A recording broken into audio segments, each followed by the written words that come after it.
A wolf rising beneath your skin to greet the silver light. Only silence. And once you understand what it means to be powerless in a world built entirely around dominance, you learn another truth very quickly. The weak do not simply disappear into the background. They become targets. Examples. Warnings of what happens when the goddess turns her face away. They called me broken. The girl whose wolf had never appeared. The flaw in an alpha bloodline that had produced nothing but strength for 7 generations. After my 18th birthday came and went without a transformation, my father could barely look at me. My mother stopped introducing me during pack gatherings. And my younger sister, Vera, beautiful, powerful, already displaying everything expected from the future heir of an alpha family, eventually stopped defending me too. But there was something no one understood about surviving without a wolf in a pack filled with predators. You learned things they never needed to learn. You learned to recognize the smallest shift in someone's face before cruelty appeared. You heard the change in a voice before someone struck. You entered every room already knowing where the exits were. You learned how to smile while calculating exactly how quickly you could escape. And because claws and dominance were never available to you, you learned to use something else. Words. The right sentence at the right moment could cut more deeply than teeth. And sometimes the most dangerous creature in a room wasn't the one with claws. Sometimes it was the one who had already lost everything. The morning my family decided to give me away, my mother cooked blueberry pancakes. That should have warned me immediately. We had not eaten blueberry pancakes since before my 18th birthday, before the night I failed to shift, before I became the shame hanging over the Ashwood pack. Yet there they were, stacked on my plate beneath maple syrup, fresh butter melting across the top. Vera sat opposite me. She wasn't eating. Her amber eyes followed every movement of my fork. Wolf eyes. The kind I would never have. She had experienced her first shift 3 months earlier at 17, unusually young even for an alpha's daughter. The pack celebrated for 3 days. I smiled through every hour of it, until my cheeks hurt while something inside me quietly collapsed. "Eat, Kiara," my mother said. She still refused to meet my eyes. She had been doing that for 6 months. I lifted my fork. The pancakes tasted like ash.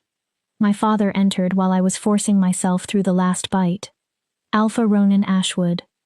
6'4", broad-shouldered, powerful enough that his presence alone changed the atmosphere of a room. For most of my life, I had watched him carry responsibility for 200 pack members with pride. Then I became one of those responsibilities. "Kiara." His voice was gentle. That was my second warning. My father was almost never gentle with me anymore. Gentleness meant bad news. Gentleness meant he had already decided to hurt me and wanted to soften the blow. "We need to talk." I carefully lowered my fork into the center of my plate and folded my hands together. Tiny rituals of control had become important to me. There were so few things left that I could control. "There is a situation," my father continued. He glanced toward my mother. She became very interested in her coffee mug. "The council has raised our tribute again." I knew what that meant. The Council of Five governed the territories through the strongest regional alphas. For years they had steadily increased what smaller packs owed them. Officially, the payments bought protection from rogue attacks. Everyone understood what they actually were. Extortion with paperwork. "We can't afford the full payment this quarter," my father said. "Winter was too severe. We lost livestock, resources, and—" He stopped. I knew exactly what he had nearly added. Pack members. We had been losing them since word spread that Alpha Ashwood's eldest daughter had reached 18 without a wolf. Wolves respected strength. A pack led by an alpha whose firstborn appeared defective looked weak. And wolves treated weakness like a disease. What does any of this have to do with me? Even while asking, I already felt the answer closing around my throat. My father finally looked at me. I saw resignation. He wasn't considering a decision. He had already made it. This conversation existed only so I could hear it. The council offered another form of payment, he said carefully. They require workers in the Northern Territories, humans, wolfless people, anyone unable to shift. They're willing to accept able-bodied servants instead of part of the tribute. Silence swallowed the room. You're giving me to the council. My voice sounded strangely calm. My mother finally looked at me. Kiara, it isn't like that. A sharp laugh escaped me. What exactly is it like? You're exchanging me for a reduction in your tax payment. Kiara, does the pack already know? Have you announced it? Maybe you can gather everyone and tell them the wonderful news. The Ashwood pack finally solved its financial problems by selling the defective daughter. Enough. My father's alpha command cracked through the room. Vera flinched. The command carried the kind of dominance that made other wolves lower themselves instinctively. It had never worked on me. One of the very few advantages of having no wolf. But I still felt everything behind it. His anger. His humiliation. His shame. Even while being traded away, I was embarrassing him. You're right, I said quietly. I stood. The legs of my chair scraped against the floor. I am enough. Enough to solve your problem. Enough to exchange. Just enough. I turned toward the doorway. There is something else, my father said. I stopped. His voice had changed. The representative coming today isn't an ordinary council collector. A chill moved through me. It's Beta Thornwood. I froze. Everyone knew the name. Beta Thornwood served as the council's enforcer. He appeared when packs refused payment, when negotiations failed, when examples needed to be made. Stories claimed he had burned 3 pack houses the previous year, after their alphas resisted council orders. Wolves feared alphas. Alphas feared the council. And the council used Thornwood whenever fear wasn't enough. He requested you specifically, my father added. I slowly turned around. By name? My parents exchanged a look. I couldn't understand it. How does he even know I exist? Your condition has become known outside our territory, my mother said. The wolfless daughter of an alpha bloodline is unusual. Unusual enough for the council's enforcer to personally collect me? There are rumors, she continued cautiously, that the council is gathering unusual cases, possibly for research. Research. My stomach turned. What does that mean? Are they planning to cut me open to discover what's wrong? We don't know, my father admitted, but we cannot refuse. He arrives before noon. I looked at Vera. She had remained silent the entire time, hands clenched tightly enough that her knuckles had turned white. Nothing to say? Her mouth opened, closed. Then she shook her head. Of course. Vera was strong. Vera had her wolf. Vera was the future alpha. Everything had always been waiting for her. Why would she suddenly risk herself for the sister who couldn't even shift? I need to pack. My mother rose. Kiara. She reached toward me. I stepped away. Don't. The word came out colder than I expected. You already made your choice. Let me make mine. Packing did not take long. Wolfless pack members weren't exactly surrounded by possessions. Most of my clothing had once belonged to Vera, altered and repaired until it fit me. I owned my books, old, damaged volumes from the pack library no one else wanted. I had my journal, filled with stories I wrote during nights when loneliness became too heavy. And I had the silver locket my grandmother gave me before she died. She had been the only person in the family who never looked disappointed when she saw me. On her deathbed, she pressed that locket into my palm. You aren't broken, she whispered. You're simply different, and being different isn't wrong. It's dangerous to them, Kiara, not to you. Remember that. I never understood what she meant. Different had always meant weak. Different had always meant wrong. Different was the reason I was now being handed over like livestock. I was pushing the last book into my canvas bag when Vera appeared in my doorway. She stood there for several seconds. I'm sorry. I kept packing. Are you? I didn't know they were going to do this. I knew the pack was struggling, but I never thought. You never thought they'd choose you over me? I turned. Really, Vera, you didn't see this coming? Shame crossed her face. I could speak to father. Maybe if you what? Volunteer to go instead? A bitter laugh escaped me. You're the heir, the future alpha, the perfect daughter with the perfect wolf and perfect future. They would cut off their own arms before giving you away. That isn't fair. None of this is fair. 6 months of swallowed rage finally broke loose. It isn't fair that my wolf never came. It isn't fair that everyone in this pack looks at me like I'm infected. It isn't fair that my own parents can't stand looking at me. My voice shook. And it isn't fair that you get to stand there saying you're sorry when both of us know you're relieved. Relieved? Gold flared behind Vera's eyes. Her wolf was close. You think I'm relieved because the council is taking my sister away with the most dangerous beta in the territories. I think you're relieved because you won't need to explain me anymore. I closed my bag with trembling hands. No more whispers about the alpha bloodline being contaminated. No more apologizing for the broken older sister. The problem is finally removing itself. Vera stared at me. For a moment I saw genuine grief. Then her shoulders straightened, and that future alpha hardness appeared. You're right. I hadn't expected that. I am relieved. Pain struck harder than anger ever could. Not because I don't love you, she continued, because watching this place destroy you has been destroying me too, and I can't fix any of it. I can't give you a wolf. I can't force the pack to accept you.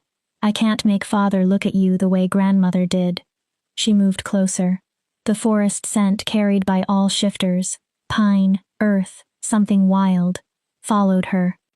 But I can tell you something. What? Beta Thornwood didn't request you because you're useless. I frowned. The council doesn't collect failures, Kiara. They collect assets. My breathing slowed. Whatever they want from you, it's because you possess something they need. Something important enough that they sent their most dangerous enforcer to retrieve you personally. That's supposed to comfort me? No, it's supposed to make you careful. Vera pushed something into my palm. A small knife. Silver blade. A weapon capable of injuring wolves. Grandmother gave this to me before she died. She told me to give it to you when the time came. I stared at her. What did she know? I don't know. Vera lowered her voice. But she told me something else. She leaned closer. She said your wolf wasn't gone. It was sleeping. My heart stopped for a beat. And when it wakes, Vera whispered, the whole world is going to feel it. Before I could answer, a howl broke across the territory. The pack's warning call. Someone had crossed the border. Beta Thornwood had arrived. I imagined the council's enforcer would look like a monster. Scars. Massive shoulders. Cruelty carved across his face. The man who stepped from the black SUV in the central square was somehow more frightening because he looked ordinary. Perhaps 5'10", lean rather than muscular, dark hair touched with silver at the temples, pulled neatly behind his head. An angular, almost scholarly face, wire-rimmed glasses, a perfectly tailored three-piece suit. He looked as though he had arrived for a business meeting rather than to collect a person as payment. Only 2 things about him were remarkable. His pale gray eyes, and the reaction every wolf had when he entered the square. They moved away from him. Even my father stepped back. Power surrounded Thornwood without noise or display. It wasn't aggressive dominance. It was colder, absolute. The power of someone who never needed to demonstrate what he could do, because everyone already knew. Alpha Ashwood. Thornwood extended his hand pleasantly. Thank you for meeting me on short notice. My father accepted it, tension visible through his shoulders. Beta Thornwood. Everything is prepared. Excellent. His gaze swept across the pack members who had gathered to witness my humiliation. Then those pale eyes landed on me. And this must be the girl. I lifted my chin. Every instinct told me to look away. I refused. Something passed through his expression. Surprise. Then, perhaps approval. Gone almost immediately. Kiara Ashwood, my father said, gesturing me forward. As discussed, she's healthy. Strong for a human. She can read and write, which is rare. She'll be valuable. I'm sure she will. Thornwood cut him off without raising his voice. His attention never left me. Miss Ashwood, do you understand what is happening? You're taking me in exchange for my father's debt. I met his gaze. I belong to the council now. Not exactly. He studied me like an interesting puzzle. You are entering a 7-year council service contract. Your PAC's outstanding obligations will be cleared in return. During those 7 years, you work where assigned. When the term ends, you may leave. 7 years. 7 years of my life. And if I refuse? My father made a strangled sound. No one refused the council. Certainly not Thornwood. But the beta simply smiled. It never reached his eyes. Then I return without you. The Ashwood PAC is sanctioned for non-payment. Within approximately 6 months, its territory is absorbed into the Northern Holdings. PAC members are redistributed. Many lose rank, homes, and existing family arrangements. He spoke as though describing an accounting procedure. But you remain free. So I don't actually have a choice. We always have choices, Miss Ashwood. His pale gaze hardened.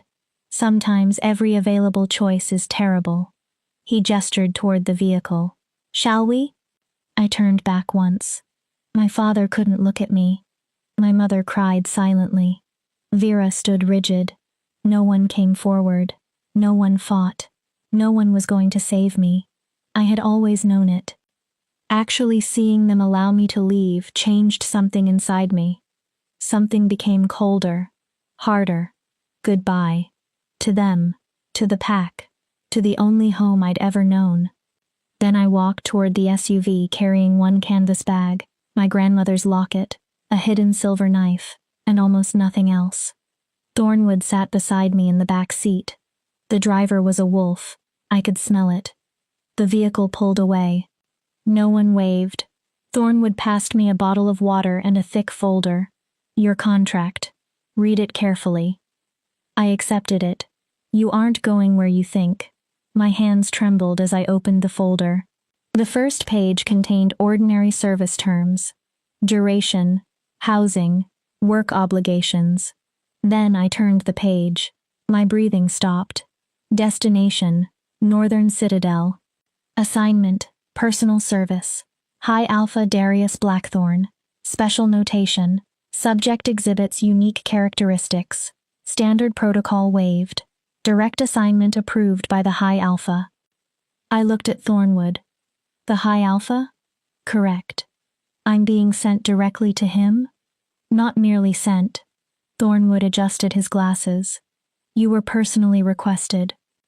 My stomach tightened. Why would the High Alpha request someone like me? Someone like you? Wolfless. Broken.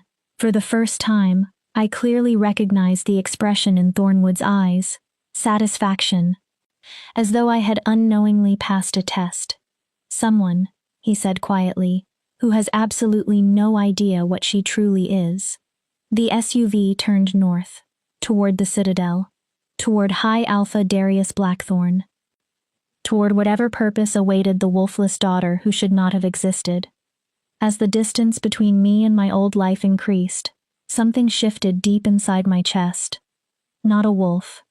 I had accepted long ago that no wolf would answer me. This was something different. Something coiled, patient, waiting for 18 years. And somewhere inside me came the faintest whisper. Finally. Chapter 2. The Citadel. The journey north lasted 6 hours, but it felt as if we crossed into another world. The soft hills and forests of Ashwood territory gave way to mountains. Oak and maple became enormous pines. Snow appeared beside the highway, then began covering it. The driver slowed as we climbed through switchbacks with sheer drops beside us. Thornwood spent most of the journey working. He removed his jacket and rolled his sleeves, revealing scars across his forearms. Claw marks. Bite marks. Evidence that the quiet man beside me had survived things that would have killed others. I tried reading the contract. 7 years of service. Food and housing included. No contact with former pack members without authorization. Termination permitted only for gross incompetence or deliberate harm to council interests. In simpler terms, I belonged to them until they decided otherwise. "You're unusually calm," Thornwood said without looking away from his laptop. "Most people cry." Would crying change anything? No. Then why waste the energy? That earned the faintest movement from his mouth. I closed the contract.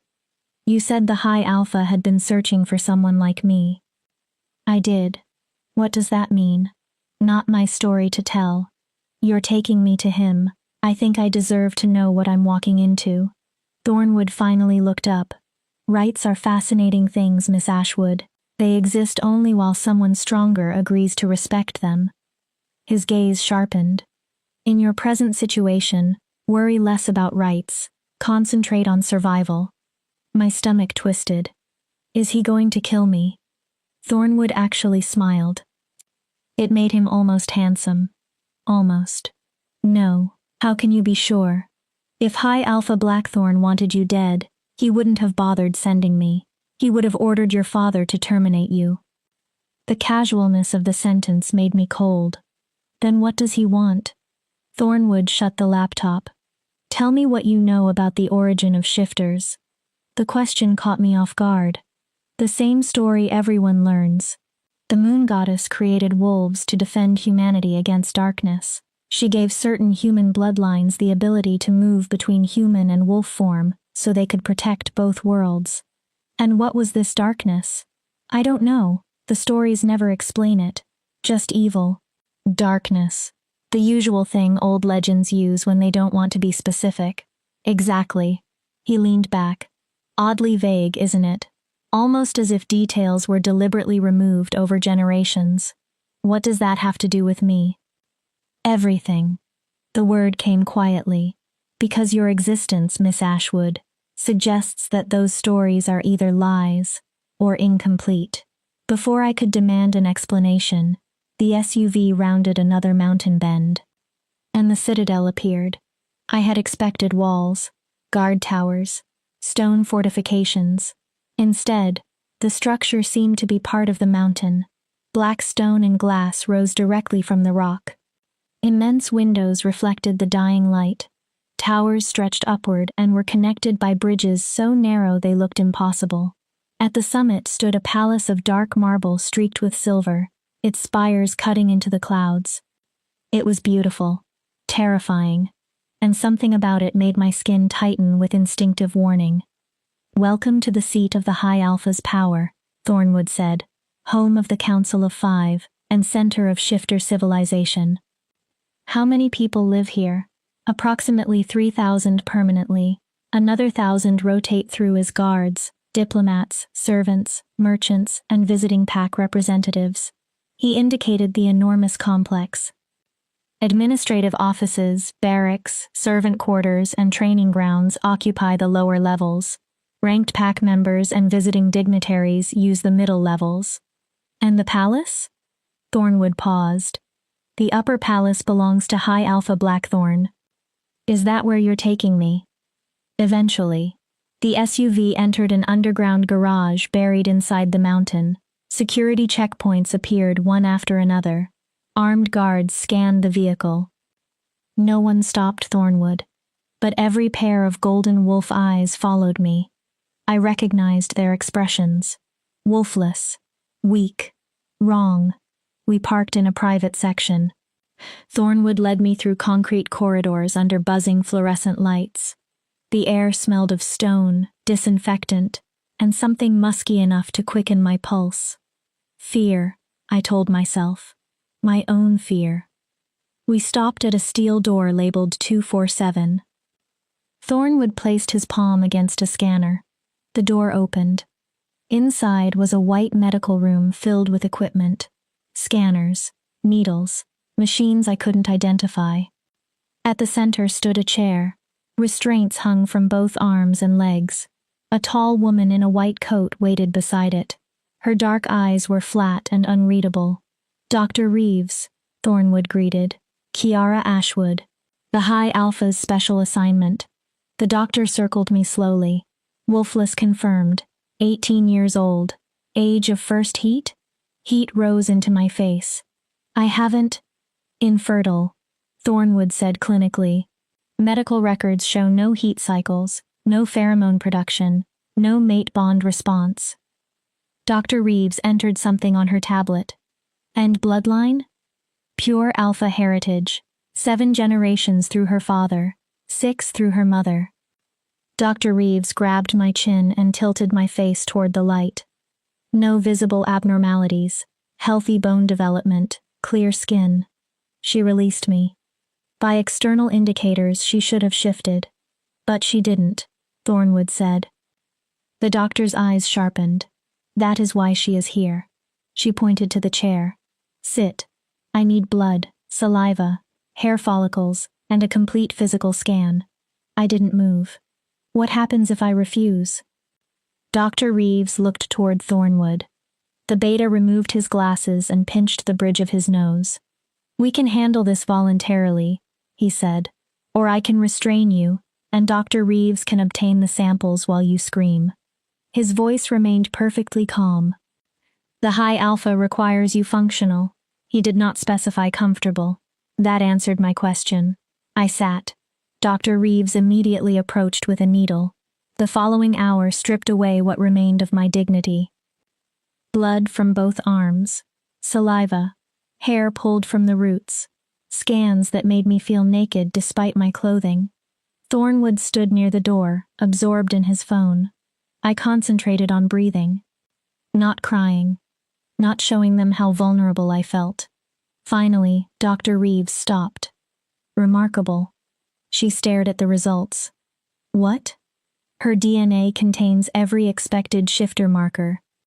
Thornwood looked up. "The sequences are intact?" "Completely." She enlarged something on her screen. "She should be able to transform." "But I can't," I said. "The activation gene is dormant." Her attention shifted to me with unsettling fascination. Not missing, not damaged, dormant. My grandmother's words echoed through my mind. "Your wolf isn't missing. It's sleeping," Dr. Reeves continued. "It's as though the wolf exists perfectly inside her, but is waiting for a specific stimulus." "Can you activate it?" Thornwood asked. "I don't know. With enough testing." "Later." Thornwood checked the time. "The High Alpha wants her unchanged for now." Dr. Reeves clearly disliked that answer. "Bring her back weekly. Any shift in markers, any signs of activation, I want immediate access." "Of course." Thornwood gestured toward the door. "Come, Miss Ashwood. Your new master is waiting." A private elevator took us toward the upper palace. It required both identification and fingerprint access. As we climbed, Thornwood's demeanor changed. He replaced his jacket, straightened his tie, became formal, careful, nervous. I stared at him. Beta Thornwood frightened entire packs. Yet the thought of meeting Darius Blackthorn made him nervous. Whatever happened next, fear would not protect me. Neither would obedience. My mind had always been my only defense. I needed to notice what everyone else missed. The elevator opened. I stepped into the most extraordinary corridor I had ever seen. Dark walls shimmered between black and deep blue, streaked by veins of silver. Polished marble reflected our feet. Above us, a glass ceiling revealed the night sky. Stars burned against the darkness. The full moon hung directly overhead. "The High Alpha's private quarters," Thornwood said quietly. "Perhaps 50 people have ever been admitted here. Most council members have never passed the reception rooms." "Why am I allowed?" "That," said a voice from the darkness ahead, "is precisely what I intend to discover." Something inside my chest vibrated. The voice didn't feel as though I heard it. It felt as though some ancient part of me recognized it. A figure emerged. High Alpha Darius Blackthorn was taller than any man I had ever seen, more than 6.5 feet, broad enough to fill the corridor. But he wasn't built like the massive alphas I knew. He moved smoothly, silently, like a predator that never wasted motion. Black hair fell to his shoulders. His face was sharply cut. Strong jaw, high cheekbones, a mouth that looked unfamiliar with smiling. Then I saw his eyes. Silver, not gray, not pale gold. Pure, glowing silver. Nothing about them looked human. They seemed lit from inside. Beautiful enough to hold my gaze. Dangerous enough that every instinct begged me to lower it. He wore black trousers and a black shirt. No crown, no jewelry, no symbol of office. He required none. Power lived in the way he stood. High Alpha, Thornwood said, lowering his head. Kiara Ashwood, as requested. Darius looked directly at me. The force of his attention nearly felt physical. Something in me begged to submit, to become small. I looked straight back. Surprise crossed his face. Then something else. He approached until he stood directly before me. Cedar. Snow, something wild. You don't fear me. I do. His brows lifted. I'm terrified. I simply don't see how displaying it changes what happens next. The corner of his mouth moved. Interesting. He began circling me. Unlike Dr. Reeves, he wasn't examining a patient. He was studying prey. 18. Wolfless. Infertile. Strong alpha lineage. Human by every measurable standard. He stopped behind me. Do you understand why you're here, Kiara Ashwood? Your beta told me you've been searching for someone like me. I turned my head slightly. Someone broken. Not broken. His breath touched the back of my neck. Unique. He moved in front of me again. No wolfless child has been born from 2 established alpha bloodlines in more than 3 centuries. The probability should be effectively 0. Yet here I am. Exactly. His silver eyes brightened. Which means you're either an impossible anomaly, he paused, or exactly what I've spent years trying to find. What have you been trying to find? Proof that the oldest stories were true. What stories? Stories about humans who could control wolves without being wolves themselves. My pulse changed. A power that existed before the moon goddess reshaped shifters. A bloodline that has almost completely vanished from recorded history. Darius watched me carefully. Have you ever told a wolf to do something and watched them obey when they had no reason to listen? My memories shifted. Pack members hesitating after I spoke. Wolves changing direction. Arguments stopping when I demanded silence. Moments I had dismissed as coincidence. I don't know. Think. Maybe. His expression changed. I thought I was imagining it. You weren't. He stepped away. Come, we have much to discuss. Then he turned as though there were no possibility I would refuse. I looked at Thornwood. The beta gave me the smallest nod. Not reassurance. Recognition. I was alone now. I adjusted the strap of my canvas bag and followed the high alpha deeper into his palace. Behind us, the elevator doors closed. There was no going back. Chapter 3. The Beast Beneath. Darius's private chambers were enormous, with windows stretching from floor to ceiling across an entire wall. Beyond them lay forests covered in snow, jagged mountains, and, far beneath us, thousands of citadel lights scattered like stars. The furniture was sparse but expensive. A dark wooden desk, leather chairs, bookshelves climbing toward the vaulted ceiling. A fireplace burned without visible fuel. But underneath the elegance, I saw something else. Deep claw marks scarred the marble floor. One section of wall had been left as raw mountain stone. Scratches reached more than 20 feet upward. No ordinary wolf could have made them, and beneath the scent of cedar and snow lingered something that wasn't fully wolf, or human. Darius poured amber liquid into 2 glasses. Sit. I'd rather stand. He looked at me. Defiance? Self-preservation. Sitting down near predators feels like a poor survival strategy. That almost smile appeared again. Smart. He placed the glasses down. Then stand. But prepare yourself.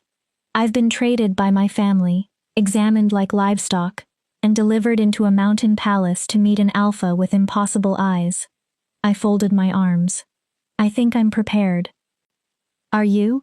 His expression sharpened. What do you know about the Forgotten War? Shifter packs fought one another for territory until civilization nearly collapsed. The Council of Five formed afterward to stop another war. The version taught to children. He started pacing. The actual war wasn't fought between packs. I waited. It was fought between shifters and something else. What? Something capable of commanding us. My throat tightened. Darius continued. 5 centuries ago, there were humans from specific bloodlines who could speak in frequencies that bypassed conscious thought and reached a wolf directly. He stopped before the window. They were called speakers. And they controlled shifters? They could. That contradicts everything we're taught. That is the point. He turned. The old stories claim the moon goddess created shifters to protect humans from darkness. They lie? Or conceal what happened? His silver eyes held mine. The moon goddess created modern shifters as a defense against speakers. He altered human bloodlines, giving them animal strength and instinct in the hope that a second consciousness, the wolf, would make them harder to command. Did it work? Partially. Partially. Shifters resist speaker power better than ordinary humans, but the influence never disappeared entirely. I thought again about wolves obeying me. You think I'm one of them? I think you carry the speaker bloodline. And if you're right, you would be the first known speaker born in more than 300 years. He moved closer. That makes you either the most valuable person in the territories, his expression darkened, or the greatest threat to every shifter alive. The words settled heavily. Is that why I don't have a wolf? Possibly. Dr. Reeves found the shifter activation sequence intact but dormant. Perhaps speaker genetics suppress it. He studied my face. Tell me exactly what happened during your 18th birthday ceremony. I hated remembering. But I told him. The moon was full. The entire pack came. Everyone expected me to shift because Vera had done it early. My arms wrapped around myself. My father performed the blessing. My mother painted the moon markings on my skin. At midnight I walked into the center of the circle. What did you feel? Nothing. Nothing? Everyone describes pressure, a storm inside them, something desperate to escape. I swallowed. I felt hollow. The memories returned anyway. I stood there for an hour. Everyone waited. My father tried using Alpha Command to trigger the transformation. Nothing happened. Eventually people left. My voice lowered. By sunrise only my family remained. And even they couldn't look at me. Darius had moved closer without my noticing. Did anyone speak to you before the ceremony? Touch you? Say anything unusual? My grandmother. Something changed in him. She was dying. Too sick to attend, but she demanded to see me first. What did she say? That my wolf was sleeping. That it would wake at the proper time. She made me promise to remember I wasn't broken. Darius became very still. What was her maiden name? I don't know. Your locket. His gaze dropped to it. May I? After a moment I nodded. He carefully opened the silver locket. Inside were 2 images. My grandmother when she was young, and the symbol I had never understood. 3 circles linked around a crescent moon. Darius inhaled. What? This symbol belonged to speaker families. I stared at it.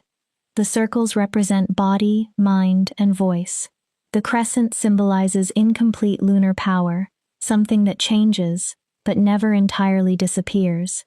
If grandmother knew, why didn't she tell me? To keep you alive.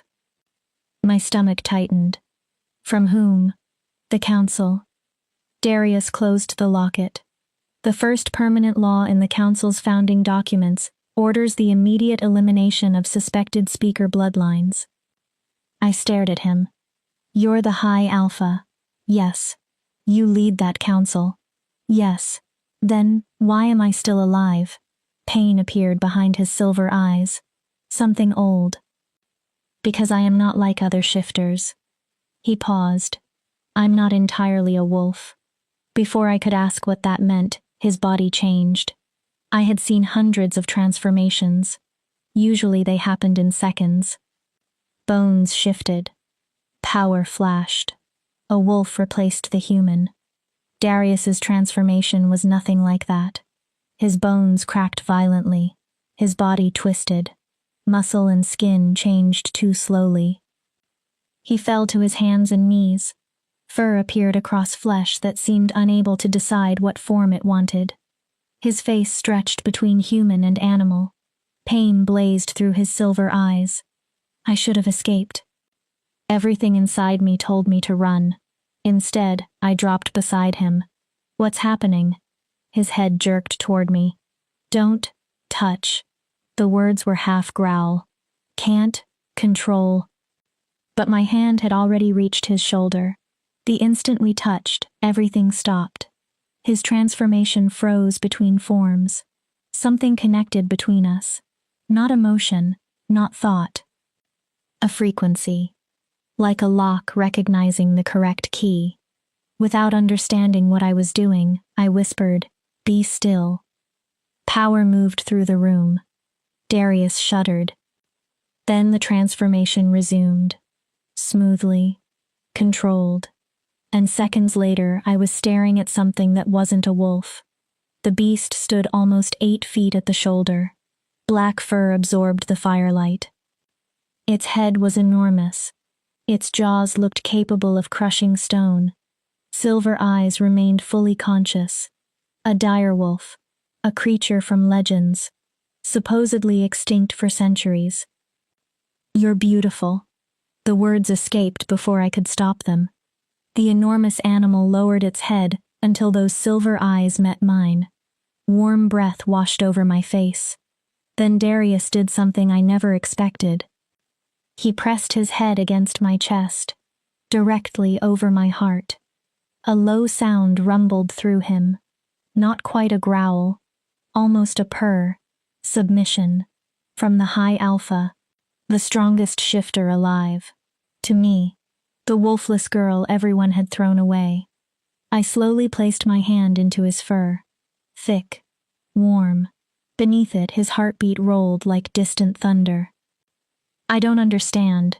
Darius stepped away. This transformation back happened quickly. Moments later, he stood human before me, breathing heavily. He reached for a robe. "What are you?" I asked. "A mistake." He wrapped the robe around himself. A genetic throwback, something left over from before the moon goddess refined modern shifters. He glanced toward the claw marks. "Most alphas are simply larger or stronger in wolf form. I become that. And you can't control it."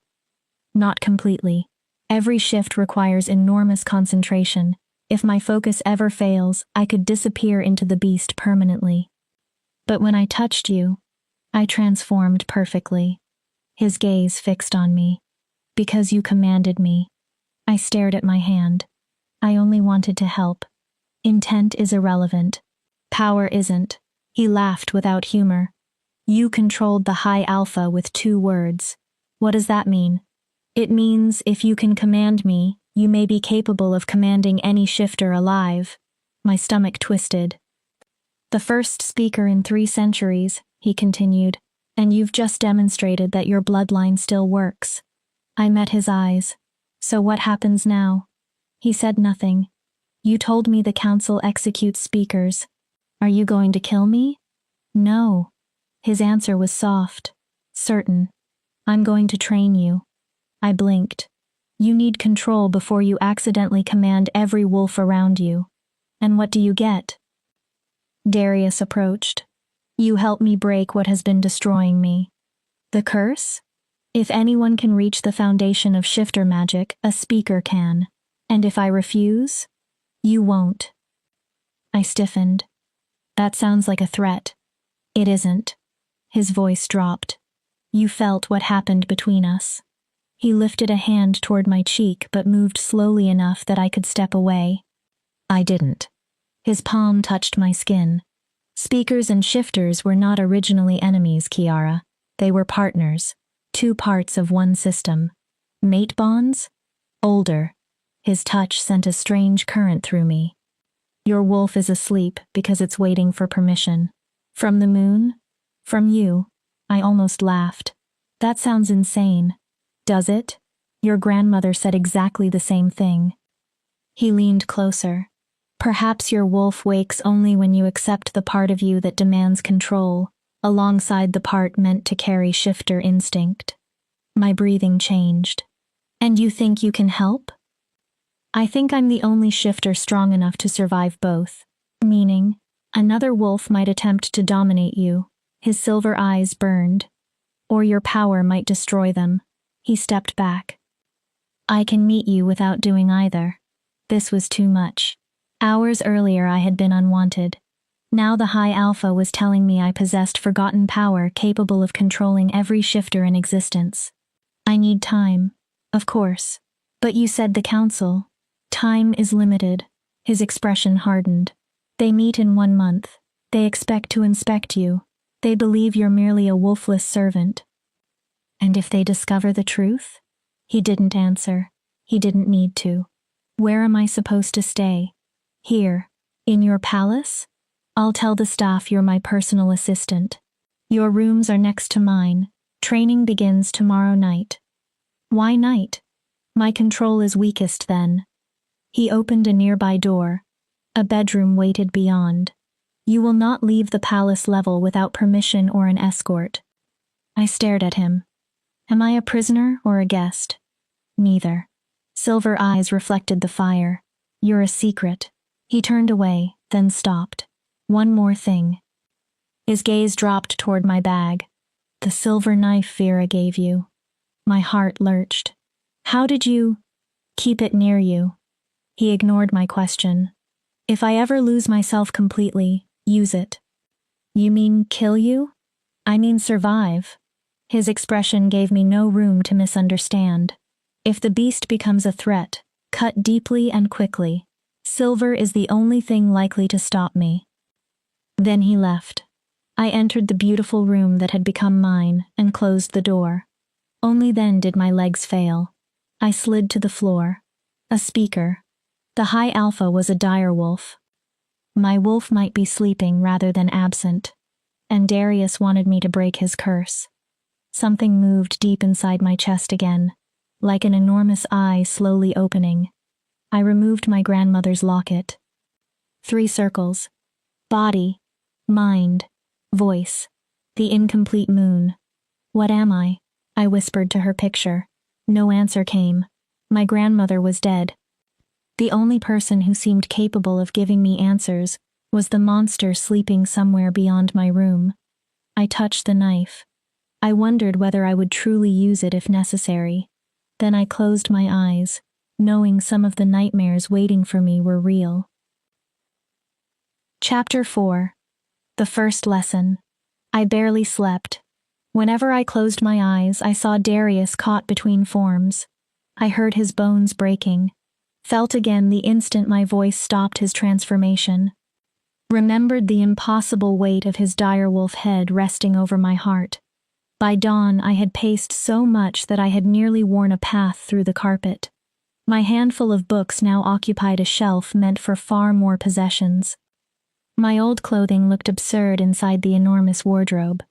My journal was hidden beneath the mattress. The silver knife remained beside the bed. A knock startled me. Miss Ashwood? A young female voice. I brought breakfast. I opened the door. The girl couldn't have been older than 16. Gold shimmered faintly behind her eyes. A shifter.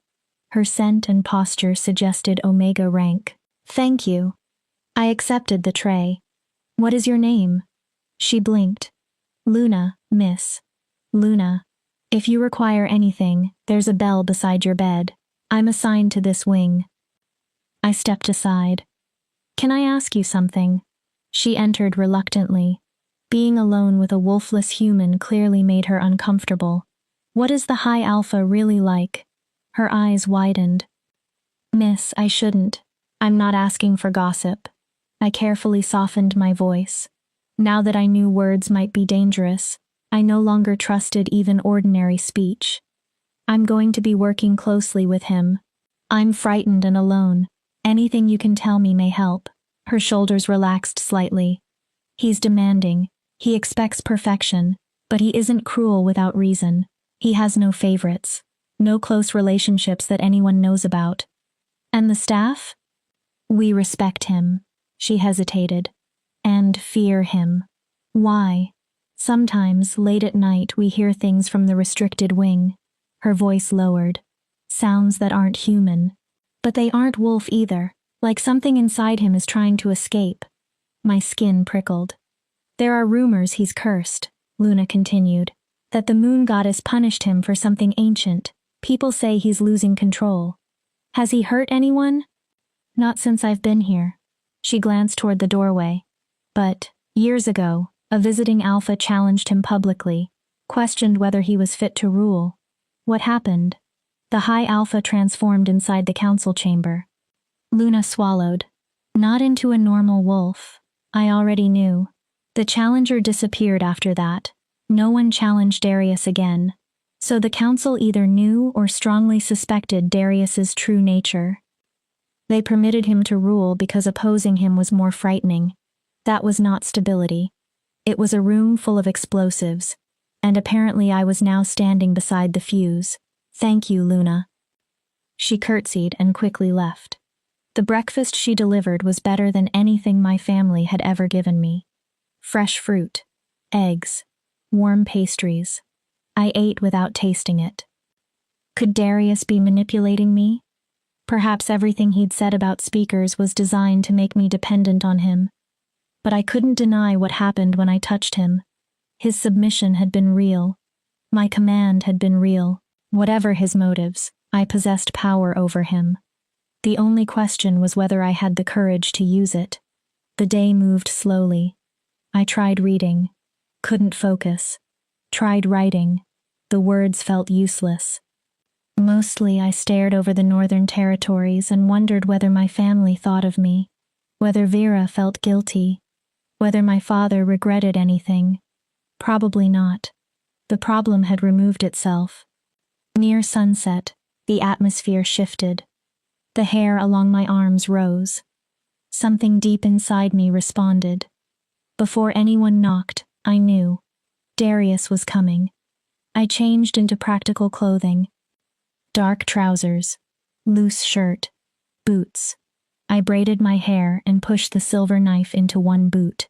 When the knock came, I was ready. Darius stood outside, bare-chested despite the cold. Leather trousers, black hair loose around his face, but his eyes immediately captured my attention. Silver kept flickering into something darker, more feral.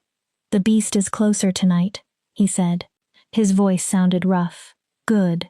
I wasn't sure whether he meant it. You need to learn to control me when I'm at my worst. Where? The restricted wing. He began walking. Kiara. I followed. If you become genuinely afraid tonight, run. That seems likely. I mean it. Don't try reasoning with me. Don't stay because you believe you can help. Run. His gaze met mine. A panic room is located at the far end of the restricted corridor. Code 1847. Lock yourself inside until morning. That does very little for my confidence. Good. Confidence can get you killed. He looked away. Your survival matters more than mine. Remember that. We descended through unfamiliar passages. Marble changed to raw mountain stone. Electric lights disappeared, replaced by unnatural fire burning from wall torches. At the end of the corridor stood a steel door covered in symbols. Darius scanned his hand. The door groaned open. The room beyond was enormous, perhaps 100 feet across. Its ceiling disappeared into darkness. Deep claw marks covered the walls, Some cut nearly a foot into solid rock, old blood-stained sections of floor. At the center sat a reinforced chair surrounded by steel restraints large enough to hold something far beyond human strength. I stopped. What is this place? My prison. Darius walked into the center. When I feel control slipping, I come here. I can release the beast without destroying the citadel. He faced me. Tonight you learn the first lesson of being a speaker. What lesson? How to give a command that cannot be refused. I don't know how. You already did. That was instinct. Exactly. He stepped closer. Speaker ability isn't learned the way someone learns a language. It's remembered. Genetic memory. He pointed toward my chest. A wolf carries two centers of thought. Human consciousness and animal instinct. Alpha dominance presses on the conscious hierarchy. And speakers? Bypass it. His expression hardened. You speak directly to the beast beneath civilization. How? Stop thinking like prey. Darius's voice lowered. Find the hollow space where you always believed your wolf should be. My breathing changed. That emptiness isn't proof that nothing exists there, Kiara. He tapped his own chest. It's space. For what? For your power. I remembered touching him. The resonance, the certainty. Show me. His eyebrows lifted. Transform. For the first time, a truly wild smile crossed his face. As you wish. He surrendered to the shift. His body expanded violently. Bones cracked. Muscles twisted. Black fur erupted. The process was faster than the previous night but far less controlled. When it ended, the enormous direwolf stood before me. And this time, Darius wasn't fully there. Instinct dominated those silver eyes. His lips pulled away from enormous teeth. A growl rolled through the floor beneath my boots. He moved closer. Every human part of me screamed to run. I stayed. I reached inward. Into the place that had always felt empty. And finally understood. It wasn't empty. Something vast waited there. Sleeping. Coiled. Darius. My own voice startled me. It sounded layered. More than one tone speaking simultaneously. Stop. The direwolf froze with one paw raised. His body trembled. He fought me, but he couldn't move. The connection between us became solid. I could almost feel the war inside him. Human against beast. Control against hunger. Then I understood something terrifying. I could choose which side won. I could suppress the beast and strengthen Darius, or push harder and allow the beast to consume him. Power flooded me. For 18 years, everyone had called me powerless. Now one word could break the strongest wolf alive. Kiara. His human voice barely emerged through the beast. Don't get drunk on it. I felt the temptation. Make him kneel. Make him obey. Make someone powerful experience helplessness for once. It's addictive, he forced out. It will corrupt you. He was right. I released the pressure. You can move. The beast instantly backed away. Then Darius attempted to return to human form. Something went wrong. His body changed too quickly. Stopped. Changed again. Human and beast tore against each other. Darius.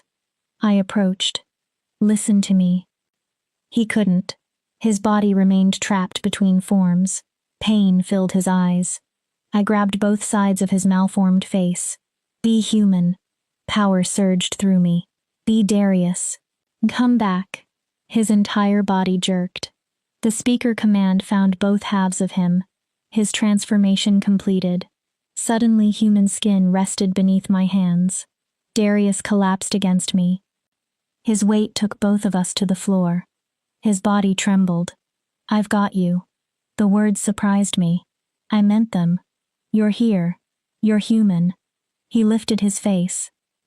Silver eyes clear again. That was extraordinary. What? You didn't simply command my beast. His breathing remained uneven. You commanded both halves simultaneously. Is that your curse? In simple terms. He accepted my hand and stood. The dire wolf is too powerful, too primitive. Every transformation becomes a battle over which consciousness remains. And eventually, I may stop winning. My stomach tightened. How long? Years, months, I don't know. And you think I can prevent it? Speakers were not meant to be masters. He stared at me. They were bonds. Partners? Yes. His voice became quieter. When the moon goddess altered shifter magic, she severed that original connection so wolves could exist independently. But something remains. In our blood. He hesitated. If we recreated that bond, perhaps you could anchor me. Like mates? Different. His gaze held mine.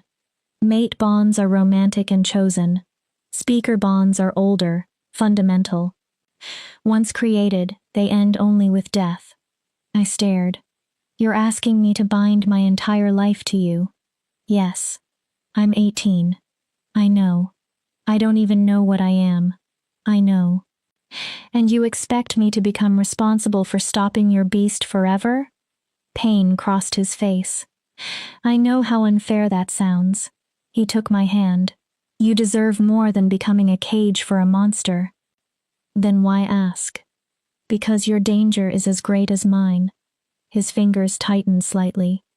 You are the first active speaker anyone has identified in centuries. If the council discovers you, they won't stop with your death. My blood chilled.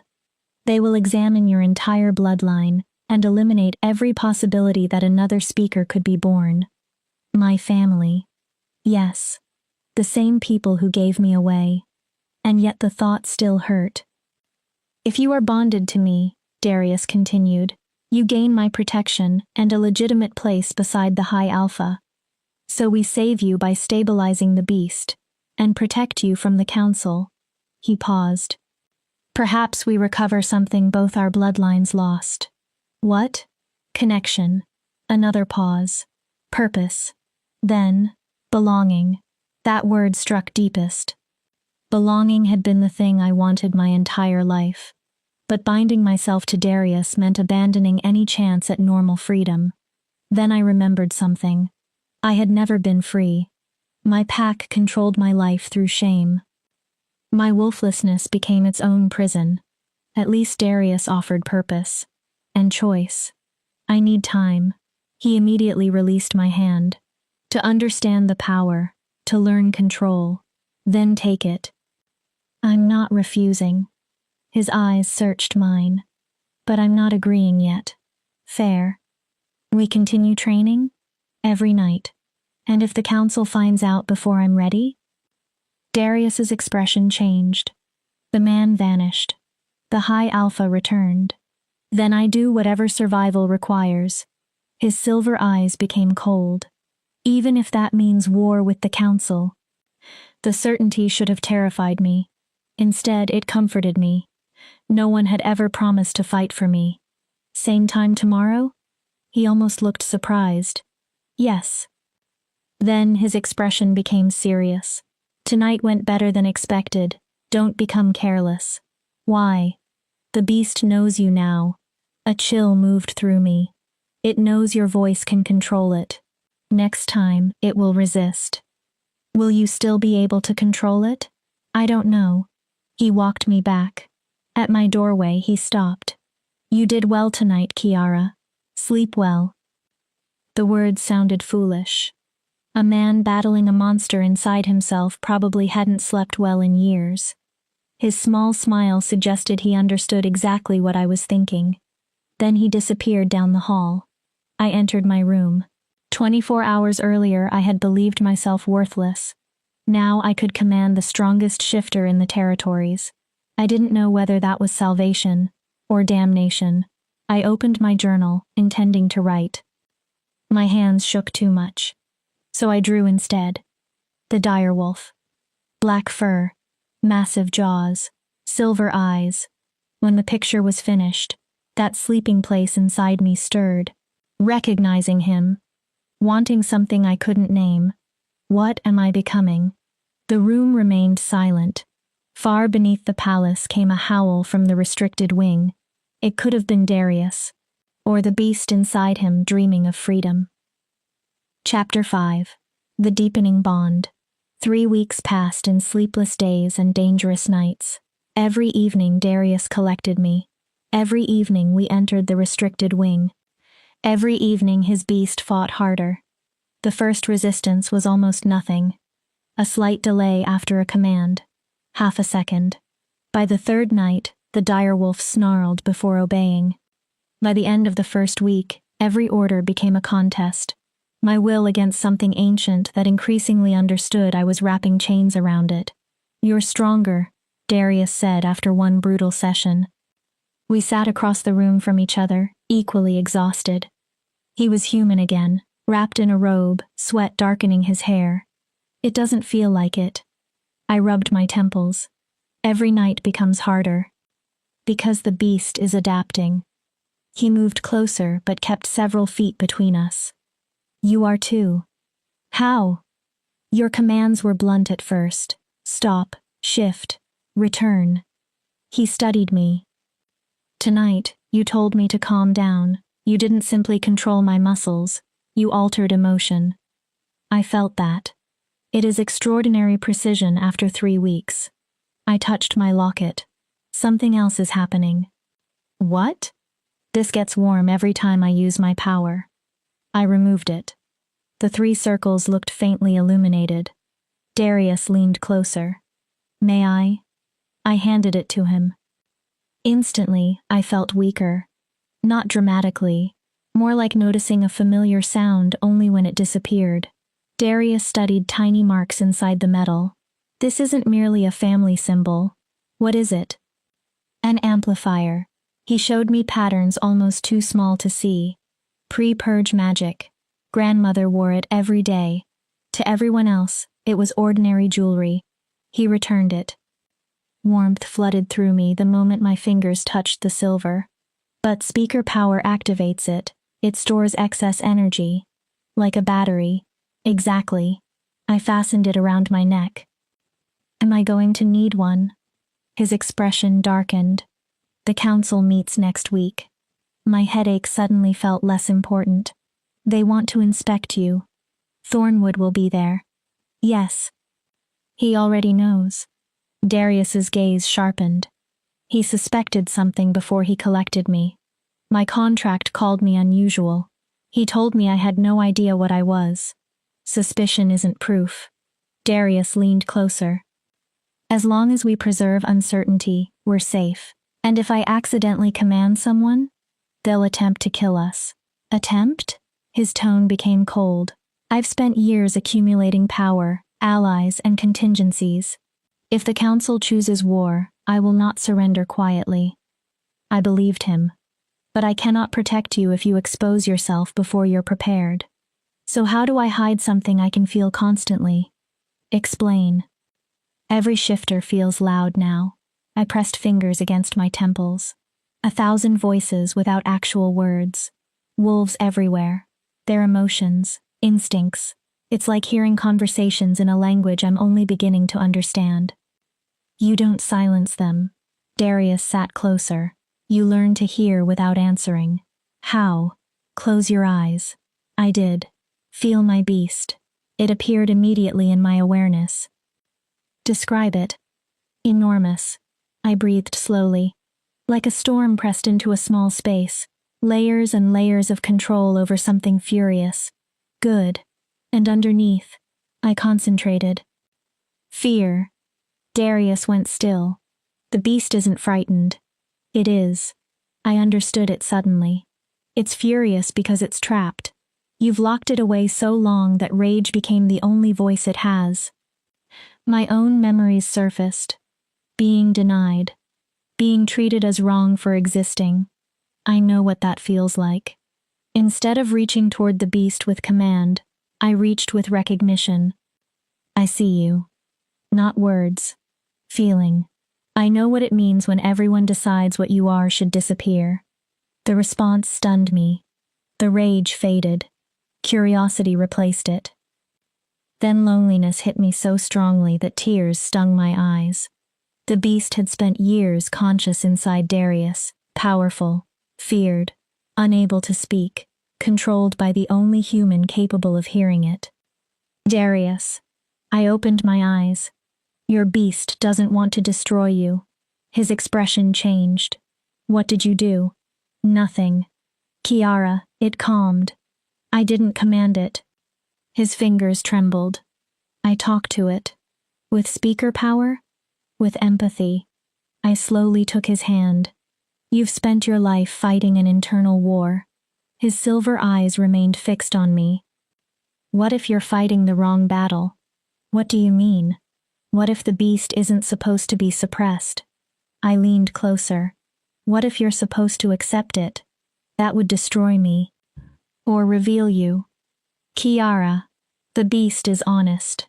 I interrupted him. It doesn't know how to hide, and you have built your entire life around control, appearances, becoming the perfect high alpha. His hand tightened around mine. That's why it scares you.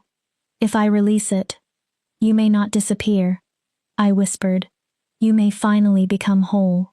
For a long time, neither of us moved. I could feel the dire wolf somewhere between us. Careful, interested, terrified of rejection, just like me. The binding ritual, Darius finally said. What about it? It doesn't simply anchor me. He looked toward our joined hands. It builds a bridge. Between human and beast. Yes. And you need me because your beast doesn't trust you. A bitter expression crossed his face. Why should it? I've been its jailer. But it responds to me. You see it without immediately deciding it needs to disappear. I'm still terrified of it. I know. His thumb moved across my fingers. And I'm terrified of what I could become. You're not a weapon, Kiara.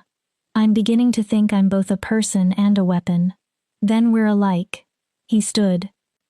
The next full moon is 6 days away. My stomach tightened. If we decide to perform the ritual, that's when it happens. What actually happens? The historical records were mostly destroyed. Comforting. I found fragments. He gave me a faint smile. They describe a merging of consciousness. How complete? Completely. I stared at him. You'll see everything inside me. I'll see everything inside you. No privacy? None. No secrets? None. That sounds more intimate than a mate bond. It is. And irreversible. Yes. He held my gaze. Are you certain you want that? I couldn't answer.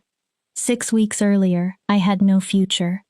Now I had power and purpose. But accepting this meant tying my existence permanently to his. Ask me after the council meeting. Darius considered it. Why then? If I can stand in front of the people who want me dead and still choose this afterward, then I'll know I'm choosing you rather than choosing from fear. Fair. He walked me toward the door. Kiara? Yes. Thank you. For what? For looking at the beast and seeing something other than a monster. I looked at him. You never did. No. His smile was sad. Especially me. Then, for the first time, he smiled fully. The change was startling. He looked younger, less burdened. Tomorrow, he said, we start preparing you for council interrogation. Wonderful. He laughed. Actually laughed. The sound followed me into the corridor. The next 5 days were entirely different. No dangerous transformation exercises. Instead, Darius surrounded me with instructors. Protocol specialists taught me council etiquette, how to address each rank, when to answer, when silence was safer. Voice teachers helped me control tone so command frequencies didn't slip into normal speech. An elderly Omega taught breathing techniques. The council will provoke you, she explained. They hunt emotional weakness automatically. How am I supposed to look calm when I'm terrified? Remember that fear is chemistry. She smiled. And remember something else. What? You could probably destroy most of them with one word. My eyebrows rose. You won't. She tapped my forehead. But knowing you could is useful. I carried that thought like the knife in my boot. Hidden. Dangerous. Hopefully unnecessary. Luna prepared my clothing. A simple black dress. Elegant without being extravagant. Comfortable shoes. Hair arranged neatly. When she finished, she studied me. You look like you belong here. With wolves? Not exactly. She tilted her head. You don't look pack. You don't look entirely human either. Is that supposed to be good? It looks honest. Then she smiled faintly. The high alpha changed after you came. My heart skipped. How? He's calmer. She adjusted the dress. Whatever you're doing, keep doing it. I wished I could tell her that what I was doing might get everyone killed. Instead, I thanked her. Darius arrived at noon. Formal black suit. Hair pulled back. Dark glasses hiding his silver eyes.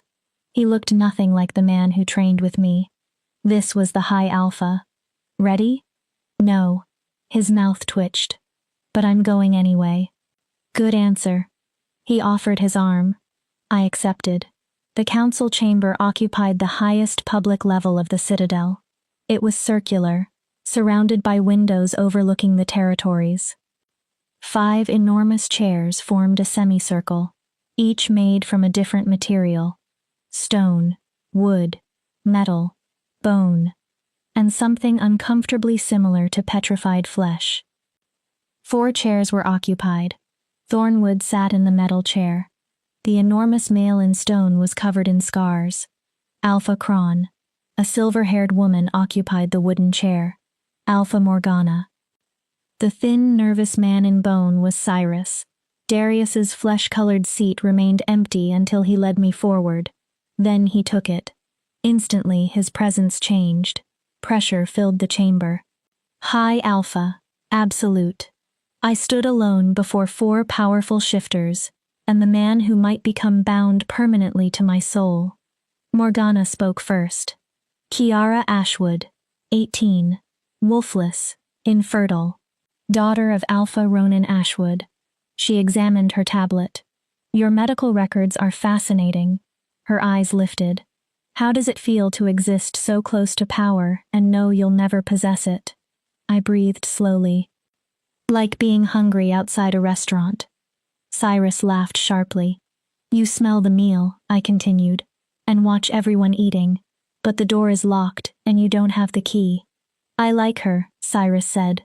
Most wolfless humans tremble. Spirit without strength is arrogance, Kron rumbled. His gaze turned toward Darius. Why keep her in the palace? A wolfless human near the high alpha is a vulnerability. She's an administrative assistant, Darius replied. She can read and write.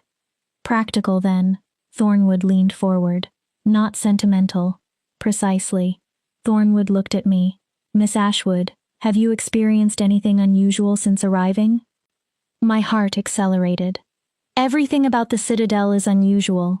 Before coming here, I'd never traveled more than 20 miles from my birthplace. Clever. He stood. But that isn't what I asked. He approached. I've been observing you. Of course he had. Every evening you enter the restricted wing with the high alpha. My breathing remained controlled. You emerge exhausted. Staff members hear voices, commands. He stopped directly before me. What exactly happens there? Truth would expose me. A lie might expose me faster. So I gave him something between. I'm learning how to survive among predators. Thornwood watched me. The high alpha is teaching me how not to become prey simply because I was born without claws. I let real bitterness enter my voice. Surely you understand the usefulness of that. Approval flashed briefly behind Thornwood's eyes. He turned. She is hiding something. My blood chilled. But I can't prove what. Then the matter is postponed, Morgana said. For now she stays. Kron looked dissatisfied. One more request, Thornwood said. He looked at Darius. The full moon is tomorrow. My stomach dropped. I'd like to observe one of these training sessions. No. Darius's answer was immediate. High Alpha. The restricted wing is restricted. Power filled his voice. You will not enter. If there is nothing to hide, this matter is closed. The room seemed to shrink under his dominance. Unless the council wishes to formally challenge my control over my private quarters. No one answered. Thornwood finally lowered his head. Of course not. The meeting ended. Darius took my arm and walked me out. He remained composed until the elevator doors closed. Then his body sagged against the wall. That was too close. He knows. He suspects. What's the difference now? Time. He faced me. We performed the binding tonight. My heart jumped. Tonight? Before Thornwood gains proof.